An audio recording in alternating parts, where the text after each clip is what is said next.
Penyebaran vaksin COVID-19 oleh pemerintah pusat melalui Kementerian Kesehatan Republik Indonesia di awal tahun 2021 mendatang. Dalam hal ini, Dinas Kesehatan Sumsel telah melakukan persiapan penuh untuk menerima kiriman vaksin COVID-19 agar tetap aman saat dilakukan penyalurannya. Koordinasi antara Dinas Kesehatan Sumsel dengan Dinas Kesehatan Kabupaten Kota sudah dilakukan.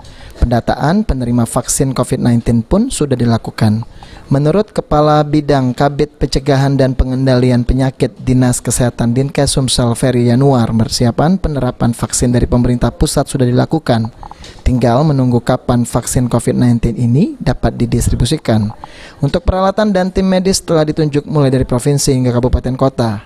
Ada kurang lebih 14.000 SDM yang disiapkan se-Sumatera Selatan untuk melakukan penyaluran vaksin COVID ini. Pelaksana vaksinasi kalau untuk penyuntikannya itu oleh tenaga medis, dokter, perawat, dan bidan, dan tentu juga ada tenaga kesehatan pendukung lainnya yang juga disiapkan oleh setiap kabupaten kota ya untuk proses pelaksanaan vaksinasi COVID nanti.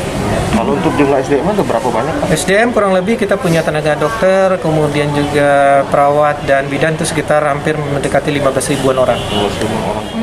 Untuk peralatan sendiri, Dinkes Sumsel sudah menyiapkan ruangan pendingin, box pendingin khusus agar keamanan vaksin COVID-19 ini dapat tetap terjaga. Setelah ada kepastian dari pemerintah pusat untuk pengiriman, Dinkes Sumsel akan segera menjadwalkan pelaksanaan penyebaran vaksin COVID-19 ini. Mardiansyah, PAL TV.